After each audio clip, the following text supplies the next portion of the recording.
Now, as of Friday, it was my first time using paper clay. It's different than clay, so for anyone that has used clay, it is a different feeling, but it's not horribly different, okay? So before I get started, I have one open package. You can see it's sealed up, okay? I'm using it as a tester from the weekend. I wanted to make sure that if we sealed them in tape or a Ziploc bag that they would last. This is a sample that I made with my other classes on Friday, okay? And I have my sketch over here, which you guys at home kind of can see. So my sketch is over here. I have a smaller version of the sketch here. And then I have a new package of paper clay. So everyone at home should get their own paper clay, all right? Meaning it's in the front of the building, it has your name on it. Come pick it up and do not open it until next class when I tell you guys you can open your clay. Those of you guys in the room, we have paper clay on the black cart. I've swapped it out with the plaster, so now the paper clay is all sitting over there. You don't need it until Wednesday's class. Okay, so first things first, you only get one package of clay, all right? That's important to remember. So please use it conservatively and understand that our sizing is going to have to be based off of how much clay we have. So nothing can be too huge. You guys can all see this in the room, right? Okay, so a couple of things. Number one, I like to use a rolling pin if I'm making something flat. You can use anything as a rolling pin. You could use a water bottle. You can use your hands. You can use anything that's kind of rounded and a little bit heavy. Then I have some tools here, so I'll just go over that I want to show you guys. It's called the pin tool. It's just pointy, okay? And so what it is you can poke, you can drag lines, and you can cut with it. And you could also make a bunch of textures. These tools are all called loop tools. They have little loops in the top of them. They're great for carving and pulling out little niches of clay. So if you want to carve into the clay and dig into the clay, it's really good for that. This is a serrated knife. Got a little blade here. This is good for cutting, also creating texture depending on how you move it. I have a little drill tool here. This is good for making holes. Okay, you can see it's kind of like a screwdriver or a drill. This is a palette knife style tool. Okay, I like to smush the clay together with this. It's good for smoothing out edges. This is a smoothing tool, so if you rub it along the clay, it will help smooth out, should help smooth out the clay. It has two edges. It's a rubber tool. Okay. We have like an X-Acto-like blade here. And then on the other side, we have a hook. You guys can see the curvature of that. So you can kind of dig and carve out with that.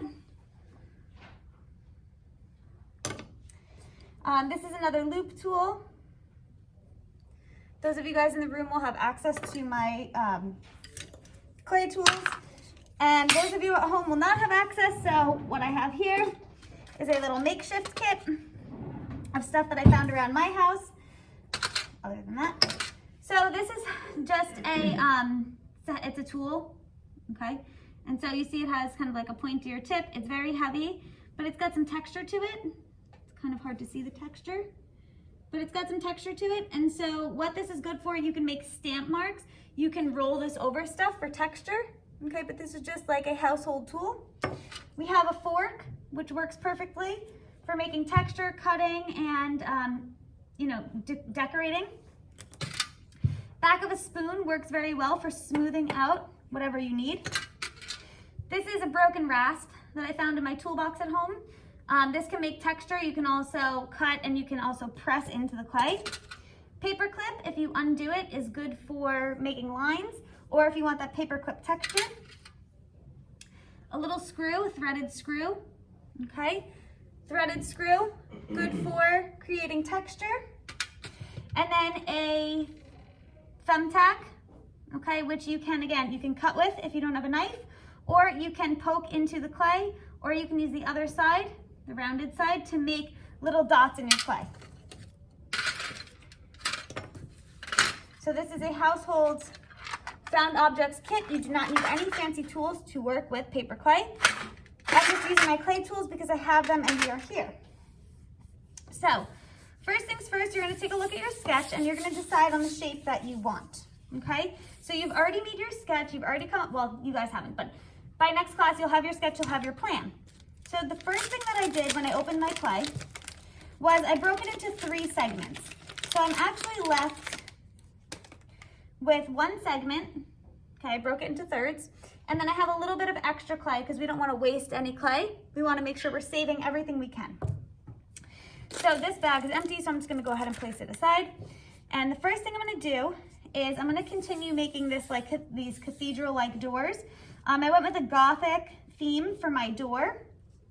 Okay, so I have some elements that are Gothic.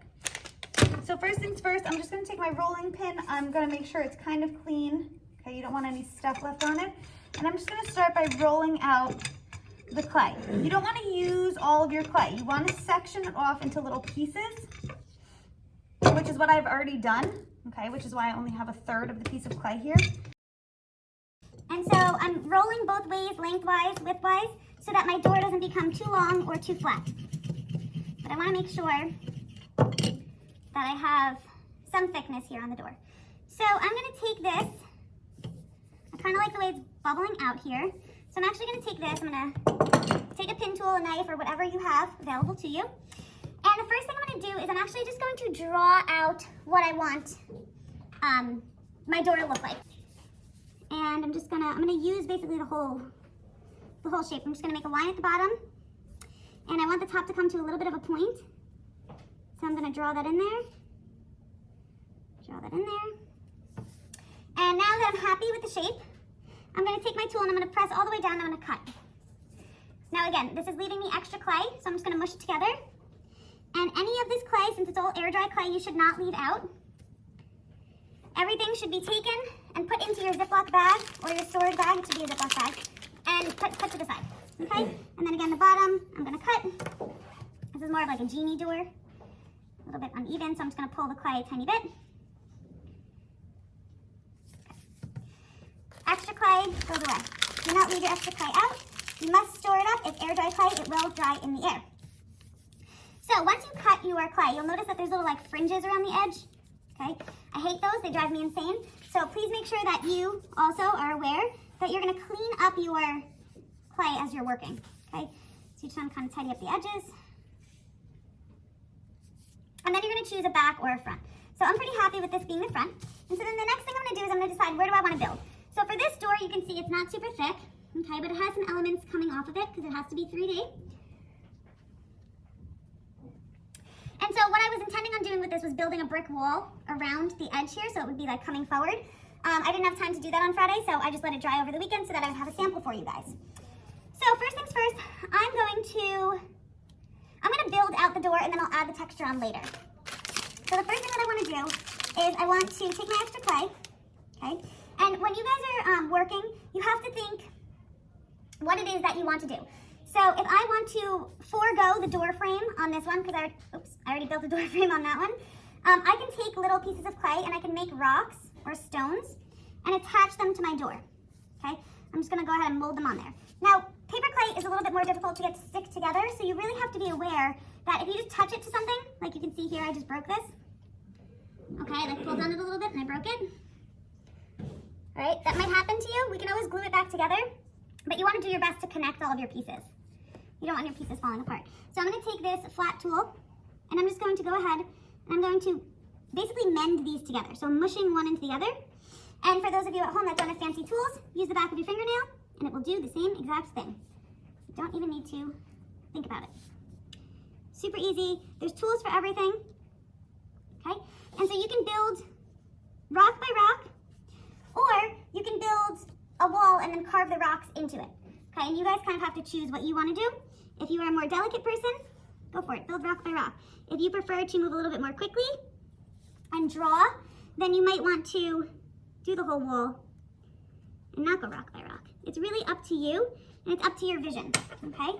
And so again, I'm just gonna smooth these together. And I can always come back later and go in and fix up my little edges, which I'll show you how I'm gonna do that.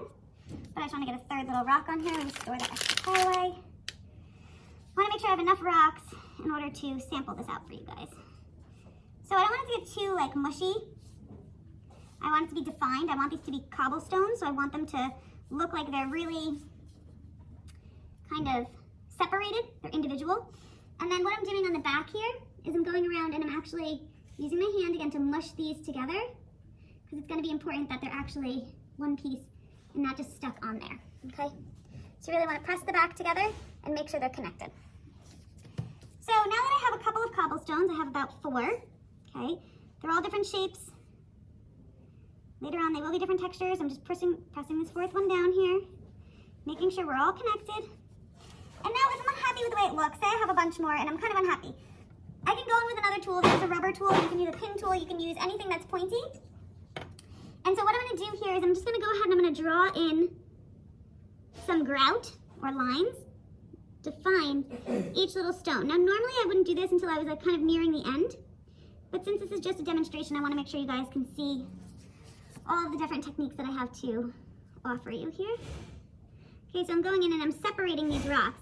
And again, for those of you who don't want to build individually, you can just put a clump down and draw in the rocks and the grout, which will honestly be a little bit quicker and possibly, depending on how you work, maybe a little bit easier, okay? Save all of these little bits of clay. Don't want to waste any of your clay. And again, I'm just going around, trying to create a little divide here. So that is my little cobblestone tutorial. Okay, it's a 3D class, so we have to think about building up. We can't just think about having a flat door. So if I do cobblestone all around the edge, that's lovely, that's nice. The next thing I'm going to show you guys is, I'll use my fork for this, okay, because we don't all have clay tools. So I'm going to use a fork, and what I'm going to recommend that you do, if you want to make texture, is think about the texture you want. Think about the material that your door is made out of.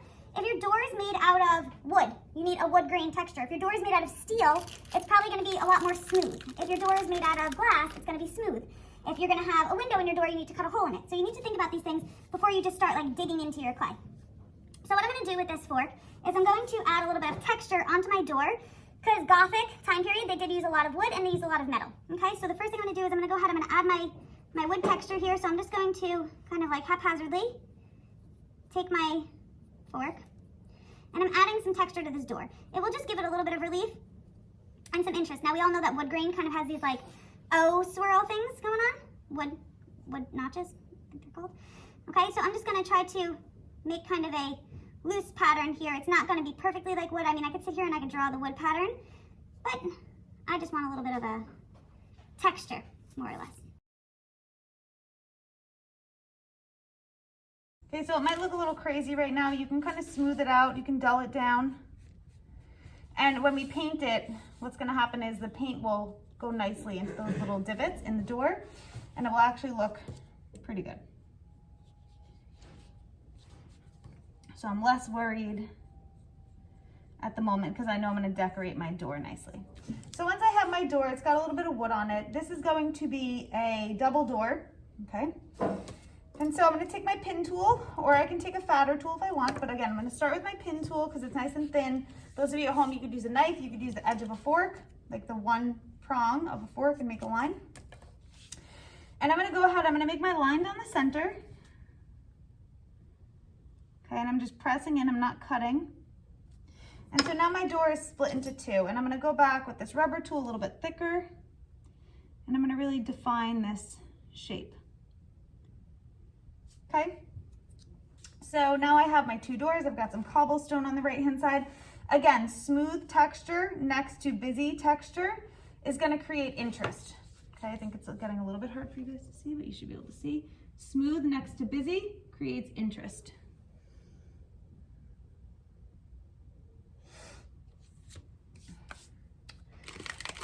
So depending on what features you want on your door, you might want stuff to come off, you might want stuff to be cut out. If you're cutting out, I wouldn't do that at the very beginning. I would kind of wait, you know, till the clay is a little bit more firm and it's a little bit easier to cut. But something that I haven't talked to you guys about is that if you have a large piece of clay or a hunk of clay, so I'm just gonna roll out a little piece. I'm gonna add decor onto my door. So I'm gonna add some door handles. So if I want to cut out a door handle from this really thin slab of clay, okay, what I'm going to do is I'm going to, again, draw my door handle. So I'm going to make it a pretty basic shape. I'm going to, first of all, imaginary cut this into 2 pieces. Okay, imaginary, cut that into 2 pieces. Then I'm going to draw out my door. So I'm going to make a big round piece on top. That's going to attach to my door. I'm going to make the door handle. I'm going to make it like bump out. Okay, and I'm going to make a big round piece on the bottom. And so what I'm going to do with this is I'm not just going to cut it, because if I cut it, it's going to drag all the little pieces all over, and it's not going to come out nicely. So what I'm going to do is I'm going to poke holes, and for anyone that's done pumpkin carving, okay, you can poke holes, and then you kind of connect the dots later on. So I'm just poking holes all around my ideal door handle, which I've drawn out. Okay, hold it down if you need to. And now I'm going to exit and peel away, because now it's perforated.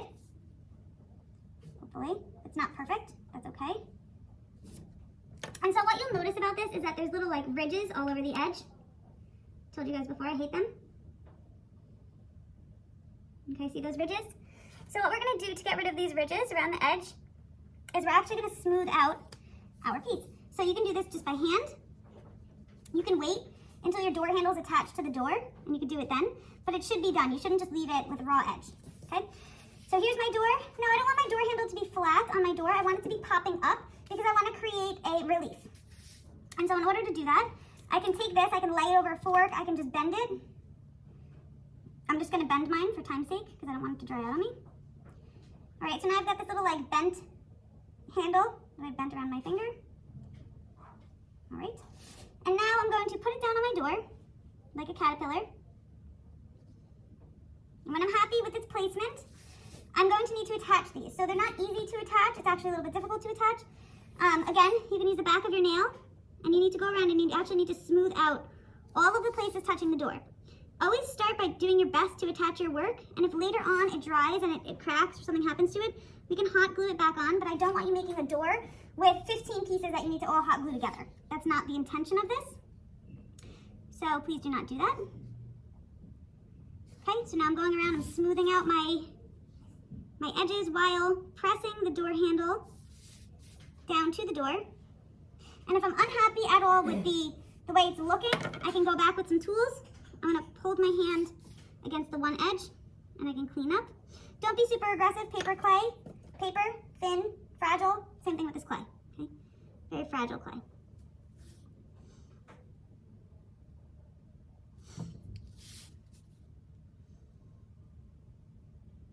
And if I'm ruining textures anywhere else, I can, again, go back and fix those later on. But I have the base texture of the door, which makes me pretty happy. Okay. So I'm just working on smoothing this out. And again, it will be painted later to help define the different areas and different portions of the door. Okay, so anyone that has a door, most of you guys, your door should be standing. It's not a requirement, but it's a good idea if your door can kind of somehow stand and show some type of relief, okay? When you photograph it, you're gonna lean it against something so it's standing. It's not gonna be like laying totally down on a piece of paper. And so this one has a door step, which is falling apart. Okay, these have door steps on them. An entrance, so to speak. If you have multiple parts of your door, I had somebody ask me if they could do a drawbridge. If you have multiple parts of your door, you have a door, a drawbridge, and something else, that will need to be made separate because the clay is very flimsy until it dries. So if you looked at this clay, okay, it's very floppy, and so if I stood it up, it would just fall right down. Okay, so we can't just assume that it's gonna stand on its own. You don't need to put anything behind it to hoist it up. Just let it dry flat, and then we will photograph it standing up later. But think about how it's gonna actually look as you guys are working.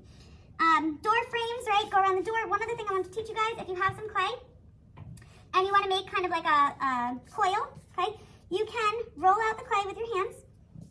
And when you're doing this, if you do it in your palms, it's gonna get really lumpy and weird, okay? So you wanna do it on a flat surface, and basically what you do is you push down and out at the same kind of pressure, okay? So I'm pushing down, and I'm moving my fingers outward until it becomes long enough. And I'm just going gently, I'm not making it flat. I want it to be round. Okay, your fingers are round. So this should also become round if you're giving even pressure. If you're not giving even pressure, it's not gonna be round. So I'm barely touching it, because again, this clay is very delicate, but I'm barely touching it and I made a little coil here, okay? And so what could I do with this? I could create a decoration. Maybe I want to make a door frame pop out in between the door. That's very not typical. unless you have two doors that kind of meet up and then you need to open one first and then the other, but it's really not typical. Generally, door frames, there's like a clear slit in the middle. Maybe I want to put a decor on top of my door. Okay, so say I want to make a little window pane. I can do that. Okay, depending on what shape I want to make, if I can muster up the ability to make the shape.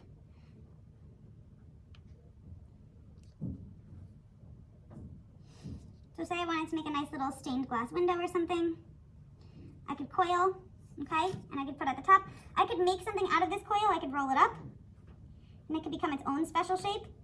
Maybe I want vines or ferns. Okay, so say I have, this would be a gigantic fern. It would really need to be much smaller. So say I want a little fern outside of my doorway and I want to decorate like that. Great, now I can build little ferns by rolling up my coil